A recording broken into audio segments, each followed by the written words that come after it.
Okay, welcome everybody. I wanted to do a video about car camping because I've had some discussions online about key fob and how to correctly lock your car and ensure that it's actually locked the entire time that you're car camping if you're camping in your Tesla. And this not only applies to Tesla, but it also applies to any car with a key fob. And let's clarify this before we start the video. This is for model S and X, which up till this point in 2021, I don't know about the new S's, but they've all come with a key fob.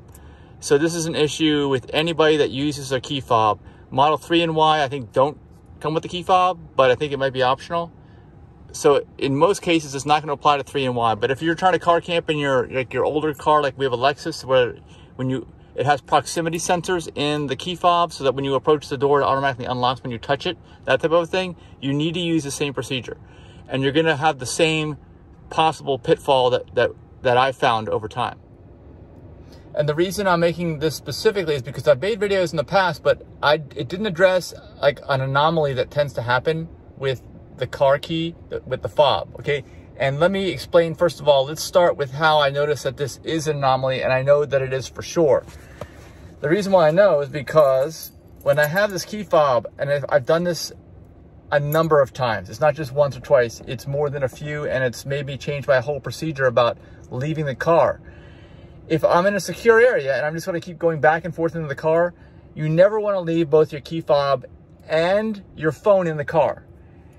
Now, at first thought, you might think, well, that's no problem at all because there's no way for the car to lock, right? Because it's got a proximity key fob, it's in the car, it knows your phone's in the car too. There's no way it's going to lock. But I can tell you on more than several occasions, my car has locked with both in the car and I can't get in. I'm not sitting here knocking on the window, and finally, after tapping, the door unlock, it eventually unlocks. It's always been the thing where I haven't had to call anybody, thankfully. It eventually unlocks. But that's the anomaly. The anomaly is that these systems aren't perfect.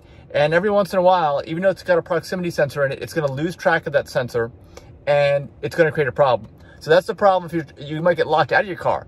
Now, what if you want to lock yourself in the car using a system that's designed to lock yourself in the car?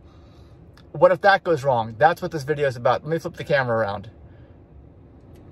All right, if you notice, on here we've got a lock button. And Denise is with me. I'm going to have her help me to demonstrate by leaving the car. I'm going to have Denise get out of the car, which she's more than happy to do because she doesn't like these videos.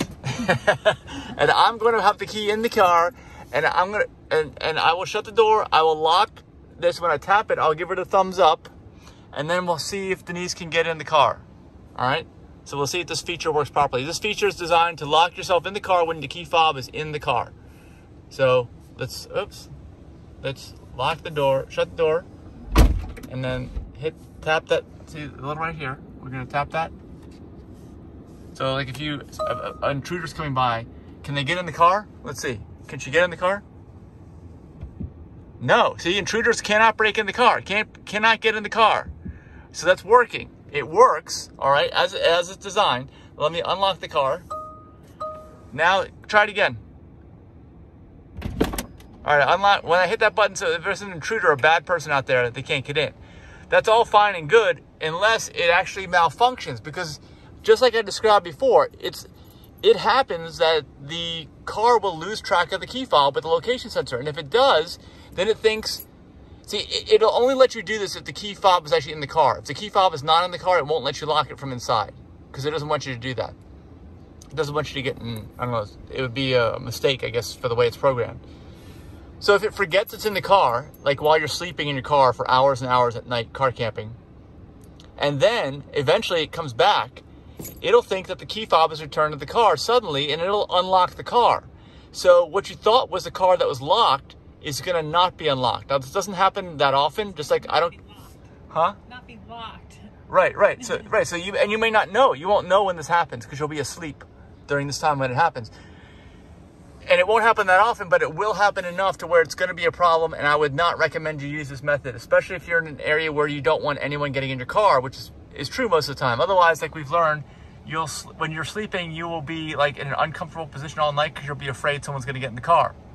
So this is the false sense of security if you use this, because this system will fail. It's only a matter of time till it fails, and it does fail, and then someone gets in your car, and I can tell you from my own personal experience that someone did get into my car. I was sleeping in the back over here. Someone got in the car. They sat down in the driver's seat. All I did was open the car, and I just yelled out, what are you doing? And it freaked them out, and they left. They didn't have a gun. At least I don't think they did. It didn't do anything, thankfully.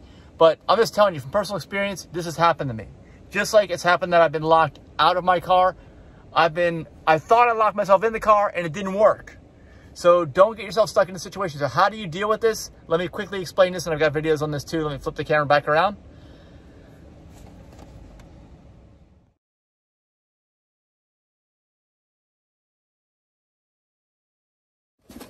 This is what you need. A cheap old box. Denise is very familiar with this, right? And the method is simple. You get multiple layers of aluminum foil, and enough until you are certain that there are no signal losses from the proximity sensor, so it doesn't know that the key's in the car. And you can use a Faraday box or other things, but those are not reliable in my opinion. This isn't even reliable, which is why I have all these layers of foil. You might need like 6-7 layers, and as you realize it doesn't work at one point, you're going to need to add layers over time and throw out the ones in the middle, kind of like nesting eggs. Get rid of the ones on the inside though, and keep adding the aluminum foil to the outside. So keep a roll of this in the car. The way you know, and it's a fail-safe that it actually works, is you do all this, you think you got it right, so you got the key wrapped up inside of all this. It looks like a giant burrito if you've seen it. All right, I'm not going to do it right now. Then you take your phone app and you lock the car with the phone app. And when you do that, the mirrors will fold in, okay? The mirrors, just like when you park it normally, if you've got that function set up, which I highly recommend you do because you can't tell if this is working or not, the mirrors will fold in. That's the thing, when I lock this thing with the lock button, which I can't, actually let me do it, that's weird. The mirrors don't fold in. So another reason why I think it's only temporary, I think Tesla only designed it as temporary, not like an overnight permanent or semi-permanent solution. Very temporary in case someone's trying to break in your car and you don't want them getting in. And then they'll go away. But with this, when you wrap this thing up and the car no longer believes that the key is in the car, you lock it with your app, the mirrors will fold in, and that's it. You're good for the entire evening. That's it. So that's the way to do it. And Denise, have we ever had a problem doing it that way? No. Because, and we know that it worked because in the morning when you unwrap your key, you can either unlock the car from your phone app, which the mirrors come out because you knew it was locked all night. It confirms the car was locked all night. Or when you unwrap the key from here, eventually the signal's gonna leak out and your mirrors will unfold and the car will unlock. So you have guaranteed absolute certainty that the car has been locked all night. Whereas with this other method, there is no such certainty, and there is a significant fail rate on this method. Like I've described before, locking myself out of the car, which is the exact opposite of the same system. Anyway, so don't do that. Let me know your comments. Please subscribe and like this video so we can get the word out to others. Anybody that car camps, show this to them. Definitely show this to them, because if they want to be secure in their car at night, it's truly the only method that I can tell anybody that will work 100% of the time. And the only time you may have an issue with it is if you don't have enough layers of aluminum foil. And this happened to me before. One time in the middle of the night, you'll hear the mirrors unfold. You'll hear them because signal leaked out of here. And if the mirrors unfold, all you gotta do is keep this nearby you, put another layer on, lock it with your app again, and you're good to go. But you will hear those mirrors unfold. Well, you probably will, maybe you won't. But anyway, make sure that you got enough layers. If you're ever in doubt, just add more. This costs almost nothing, okay? A couple dollars for aluminum foil box, which should last you years, or at least 6 months. Even if you're traveling all the time, you can reuse this most of the time if you're careful wrapping and unwrapping. That's it. Thanks for watching. Bye.